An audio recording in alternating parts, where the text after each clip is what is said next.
베드로서의 말씀을 같이 나누겠습니다. 이제 우리 신약 성경도 몇 장 남지 않았습니다. 베드로 전후서, 요한 1, 2, 3서, 유다서, 요한계시록 하면 신약 성경 한 권을 전체를 마감하게 됩니다. 베드로 전서, 후서가 있는데요. 말 그대로 베드로가 쓴 서신서입니다. 서신 편지인데 이것이 오늘날 남아서 우리에게 하나님의 말씀으로, 성경으로 읽혀지고 있고 또 전해지고 있습니다. 이 안에서 몇 가지 좀 교훈을 받으려고 합니다. 먼저 1절 말씀 읽어보겠습니다. 1절 말씀 다시 읽어보죠. 시작. 예수 그리스도의 사도 베드로는 본도, 갈라디아, 갑바도기아, 아시아와 비두니아에 흩어진 나그네. 누가 편지를 쓰느냐? 베드로 본인 이름을 밝히고 있습니다. 그 다음에 그런데 그 베드로가 누구냐? 예수 그리스도의 사도, 예수님에게 직접 부르심을 받아서 예수님의 제자로 사역하고 있는 사도라고 표현하고 있습니다. 그러면서 편지를 쓰는데 본도, 갈라디아, 갑바도기아, 아시아, 비두니아에 흩어져 있는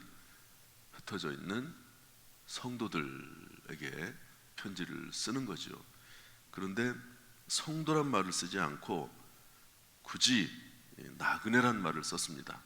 그러니까 성도들을 뭐라고 표현했냐면 나그네라고 쓴 거죠. 나그네. 뭐 한 단어가 어떻게 우연히 써진 단어는 아니죠. 하나님께서는 베드로를 통해서 우리 인생이 뭐냐? 나그네다 이렇게 표현을 한 거죠. 저나 여러분이나 우리가 살고 있는 인생길이 뭡니까? 나그네 인생이다 하는 것을 알 수가 있습니다. 야곱이 바로 왕을 만나죠. 요셉이 아들 요셉의 인도함을 따라서 바로 왕 앞에 섰을 때 바로 왕이 물어봐요. 누구냐고, 너가 누구냐? 그랬더니 야곱이 바로 왕에게 자기를 소개하면서 이렇게 말합니다.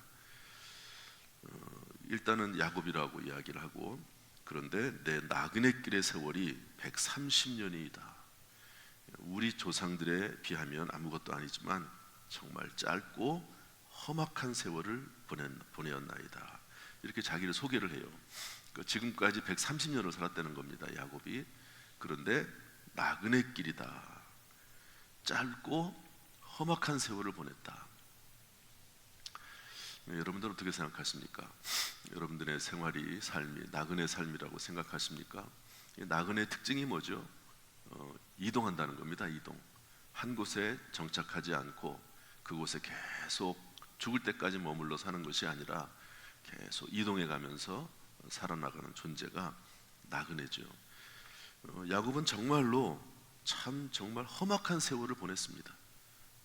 아들이 죽었다고 해서 얼마나 그 때문에 고생을 했습니까? 부인이 4명이긴 하지만 또 자식들 간에 알력이 있고 또 그리고 부인들 간에 알력이 있고 참 고생 많이 했습니다. 딸 디나가 강간을 당하고 참 이렇게 파란만장하고 힘들고 어려운 삶이 어디 있을까? 물론 믿음의 조상 아브라함을 통해서 아브라함, 이삭, 야곱, 요셉 그 믿음의 조상의 믿음의 대를 이어서 가긴 하지만 그 삶이 참 험악한 세월을 보냈다. 그러면서 본인의 삶을 나그네 길의 길이라고 비유를 하고 있습니다. 저나 여러분도 마찬가지인데요. 그런데 오늘 성경에서 나그네이긴 나그네인데 좀 특징이 있습니다. 우리 1장 2절 말씀 한번 읽어보겠습니다. 나그네인데 어떤 나그네인가? 2절 읽어보죠. 시작. 곧 하나님 아버지의 미리 하심을 따라 성령이 거룩하게 하심으로 순종하고 예수 그리스도의 핏부림을 얻기 위하여 택하심을 받은 자들에게 편지하노니 은혜와 평강이 너희에게 더욱 많을지어다. 그런데 택하심을 받은 자들이니까 이것도 사람이거든요.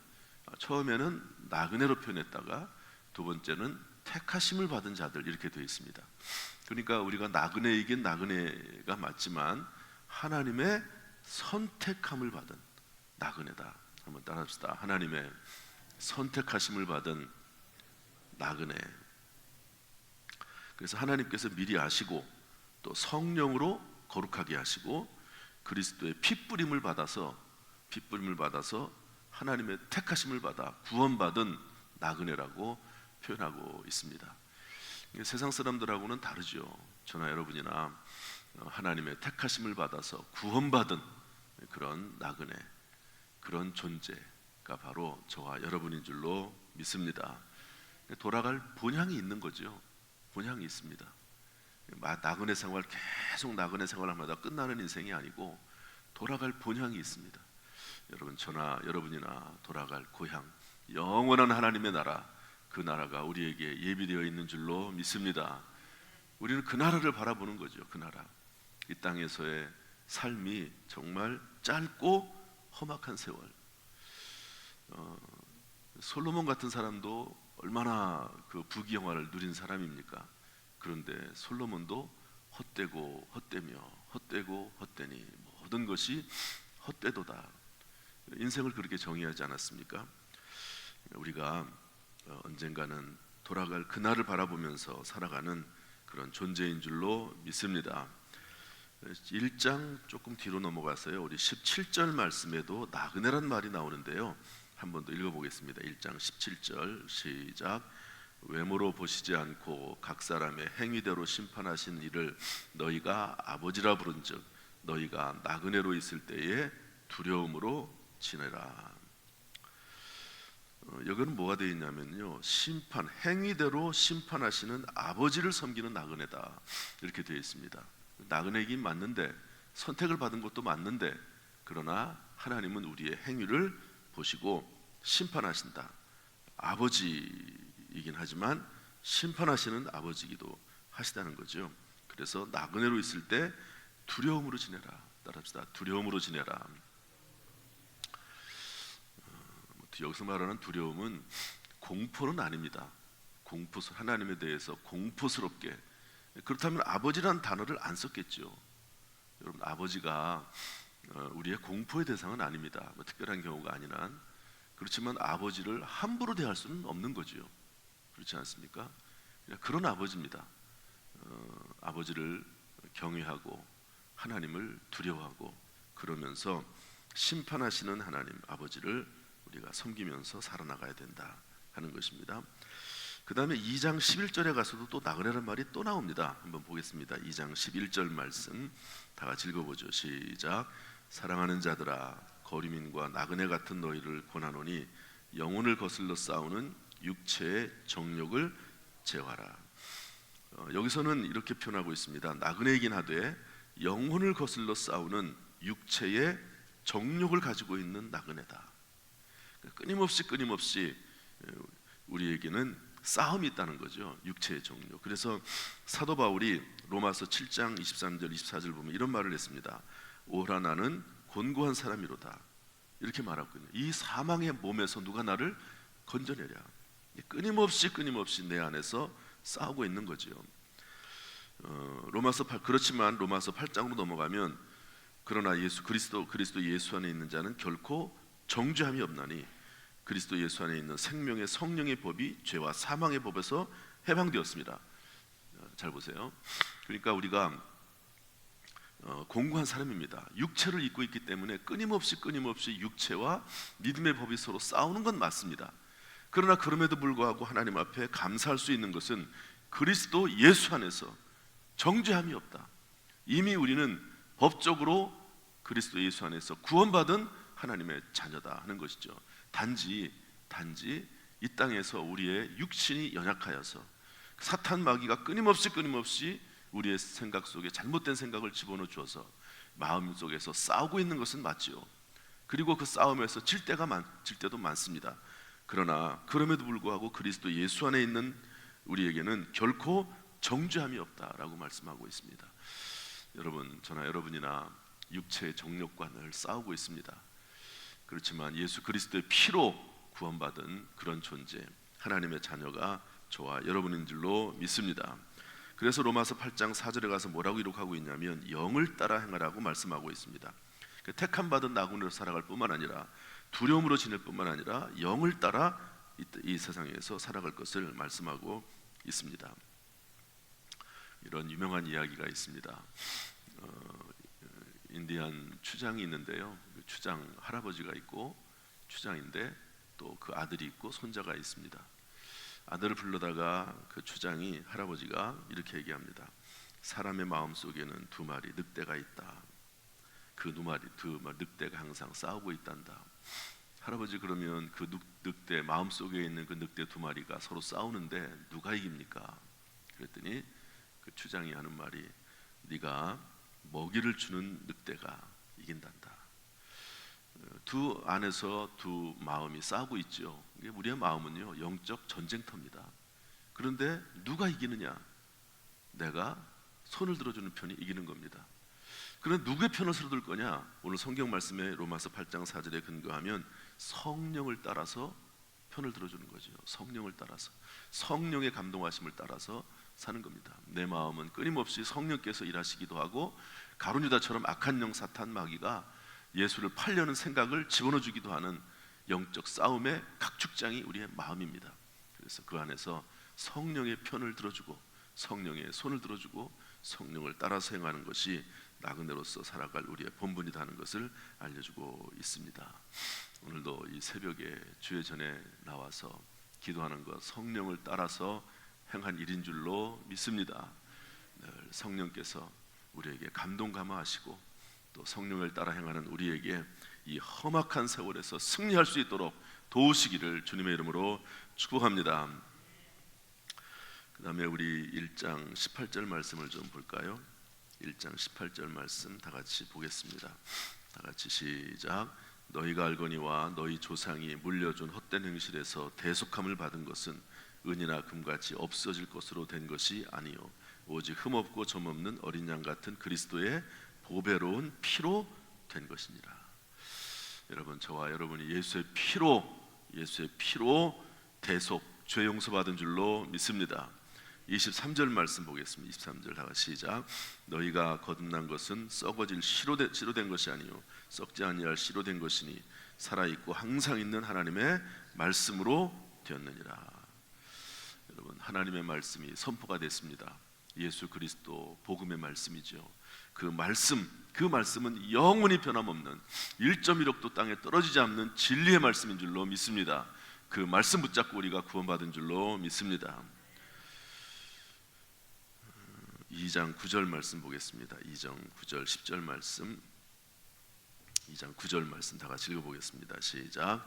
이는 그러나 너희는 택하신 족속이요 왕같은 제사장들이요 거룩한 나라요 그의 소유가 된 백성이니 이는 너희를 어두운 데서 불러내어 그의 기이한 빛에 들어가게 하시니 이 아름다운 덕을 선포하게 하려 하심이라. 저나 여러분이나 이 땅에서 예수 그리스도를 증거하기 위해서 택함 받은 줄로 믿습니다. 마지막으로 하나만 더 보겠습니다. 2장 12절 말씀 다 같이 읽어보겠습니다. 시작.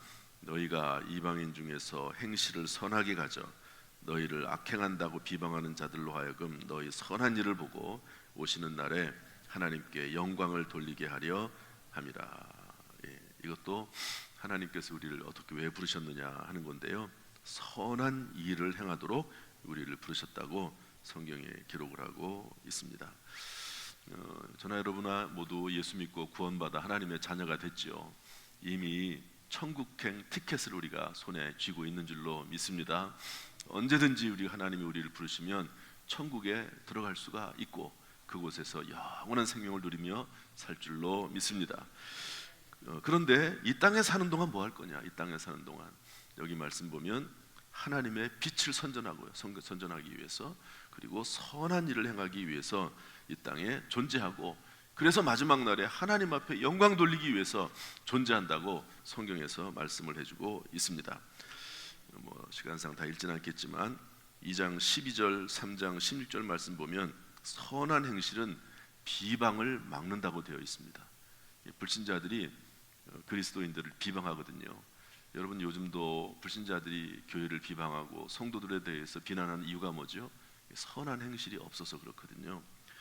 또 2장 12절에 보면 하나님께 영광을 돌리게 하는 것이 선행입니다. 2장 15절에 보면 무식한 말을 막는다 이렇게 되어 있어요. 이런 표현도 있습니다. 우리가 선한 행실을 보이면 우리를 비난하는 사람들의 말을 막을 수가 있다는 겁니다.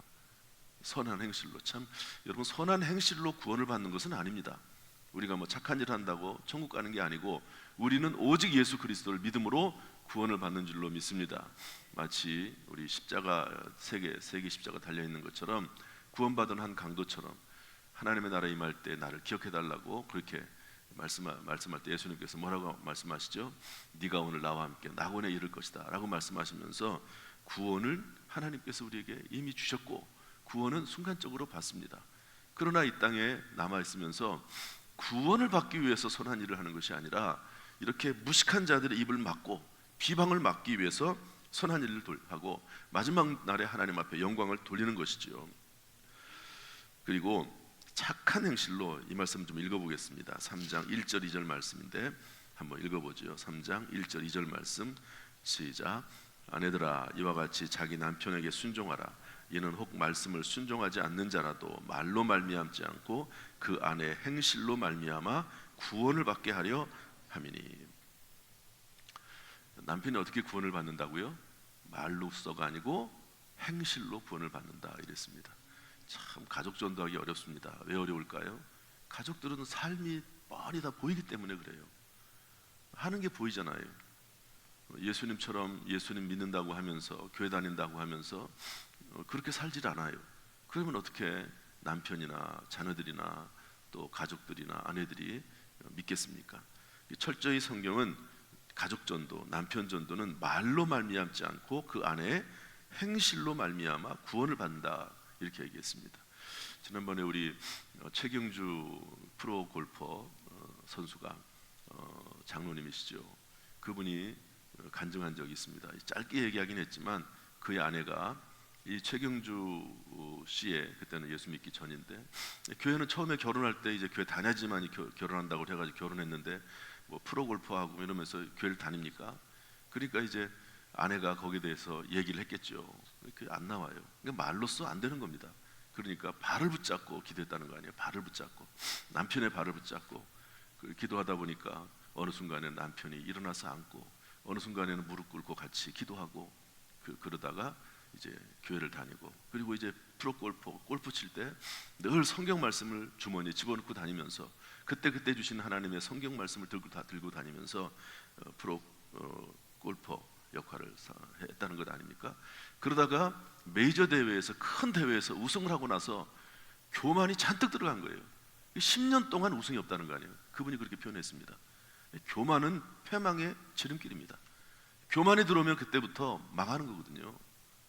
하나님을 의지하지 않고 그렇게 사니까 그 다음부터는 10년 동안 우승이 없습니다.